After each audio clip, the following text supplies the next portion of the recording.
அதாவது 3 வருஷம் கழிச்சு சீசன் 3ன்னு வெறும் 6 எபிசோட நச்சுன்னு நறுக்குன்னு நெட்ஃபிளிக்ஸ்ல நீங்க இறக்கி விட்டானுங்க. இன்னைக்கு மதியம் 12:30 மணிக்கு இறக்கி விட்டதுல இருந்து நான் அப்படியே ஃபுல் ஸ்ட்ரெச்சா உட்காந்து பார்த்துட்டு இந்த வீடியோ பதிவு பண்றேன். ஒரு சின்ன அட்வைஸ், நீங்க ஃபுல் ஸ்ட்ரெச்சா பார்க்க போறீங்க இந்த சீரிஸ் அப்படின்னா, இந்த பிளட் பிரஷர் ஹை ஆகுறது, ஹார்ட் பீட் படபடன்னு அடிச்சுக்கிறது, உச்சக்கட்ட டென்ஷனுக்கு போய் நம்மளை வந்து பதட்ட நிலையிலே வச்சிருக்கிறதுலாம் உங்களுக்கு ஓகேனா இதை ஃபுல் ஸ்ட்ரெச்சா பாருங்க, இல்லைன்னா விட்டு விட்டு பாருங்க. இப்போ நீங்க பார்க்க ஆரம்பிச்சா கூட சீசன் 1, 2, 3ன்னு ஒரு மாசத்துக்கு பார்க்கலாம். ஏன்னா சீசன் 3 வரைக்கும் தமிழ் டப்ளிங்லயும் விட்டாங்க. ஸோ அப்படியாப்பட்ட ஃபேவரட்டான ஆலிஸ் இன் பார்டர்லாண்ட் சீசன் 3 வந்திருக்கு. 6 எபிசோடும் தாறுமாறா இருக்கு. ரொம்ப என்ஜாய் பண்ணி பார்த்தேன். எனக்கு தெரிஞ்சு இவங்க மட்டும் தான் அந்த சீரிஸை கண்டினியூ பண்ணும்போதும் அதே பதட்ட நிலையிலே வச்சிருக்காங்க அப்படின்னு கூட சொல்லலாம். ஆனா நம்ம சீசன் 1, 2ல பார்த்த கேரக்டர்ஸ் எதுவுமே இதுல பெருசா இருக்காது.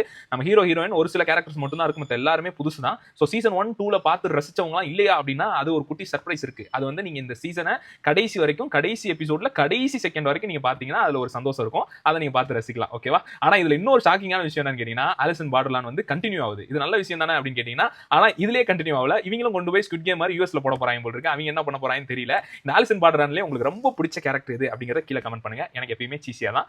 ஆனா அந்த மனுஷன் இந்த சீசன்ல இல்ல.